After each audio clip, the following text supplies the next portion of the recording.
Sweet Caroline, video lesson 9, the interlude.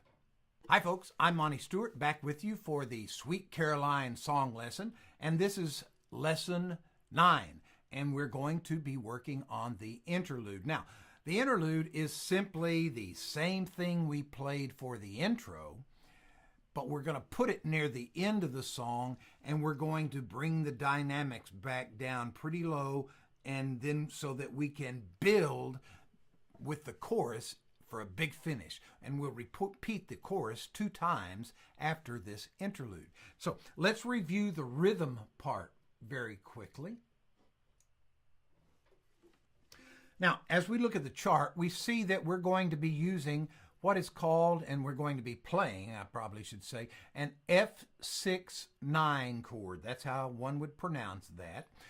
And I don't want you to worry too much about that. I want you to just understand that it's an F chord with 2 additional notes, a D and a G.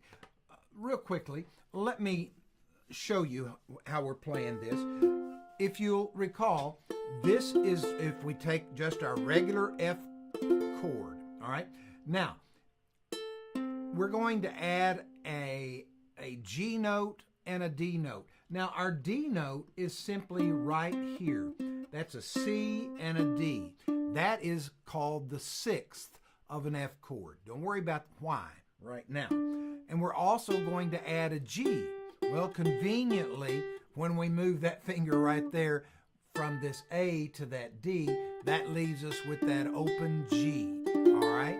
And that's what we want. So the way we're playing this is 0, 2, 1, 0. That means 0 on the 4th string, 2nd fret with the 2nd finger on the 3rd string, 1st fret with the 1st finger on the 2nd string, and open 1st string, all right? And that is the F6-9 chord that we're going to use in the interlude. Now let's look at the chart again. So all we're going to do is play it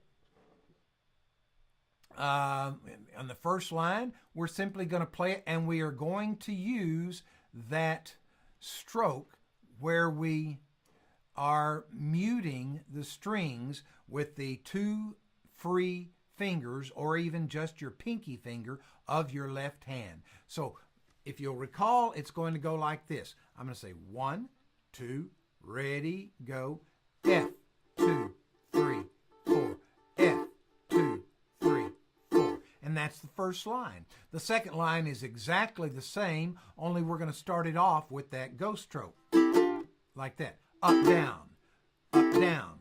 And on the up, we have an open, all open strings, okay? So starting right here, it's 1, 2, ready, go. F, 2, 3, 4, F, 2, 3, 4.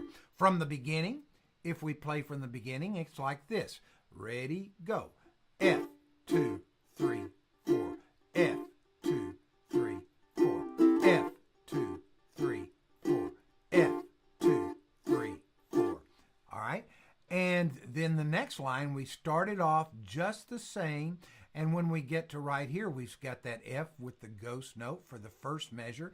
And then we start off the second measure of this third line with the same thing with the ghost strum and an F chord, but with one difference. When we play that chord, we're going to let it ring out. We're not going to mute it, okay? So we'll play that on 1 and just let it ring until 3. And on 3, we play G7 and let it ring. Then we go on down here to the next line, and we play E minor on the first note count. Let it ring, and when we get to the 3rd count of that measure, we're going to play D minor and let it ring. So that is it. Let's take it from right here. I'm going to go 1, 2, ready, go. So you hear that upstroke, up, down, up, down, up, down. But when I do the upstroke, I take these 2 fingers off, and then on the F, I put them right back down. Okay? So let's start from right here. 1, 2, ready, go. F, 2, 3, 4. F, 2, 3, 4. D minor to D minor. Okay? One more time, because I kind of didn't play that perfectly. So let's see if I could get it at least close. 1, 2, ready, go. F, 2, 3, 4. F, 2, G7 to E minor, D minor, and then we start the chorus. The only thing that I would add to this, let me come back over here and let's look at this. Now, the only thing that I would add is that when we are playing these chords, we don't want to do it like, we want to be real soft and smooth with our right hand and just kind of real silkily, make it like silk, real smooth, soft over the strings, like this. 1, 2, ready, go. F, 2, 3, 4. F, 2, 3, 4. F, 2, 3, 4. F, 2, 3, 4. F, 2, 3, 4. F, 2, 3, 4. F, 2, 3, 4. Where it begins. So then we're right into the first verse. Okay? Now, that has the rhythm part. Now, let's talk about the lead part.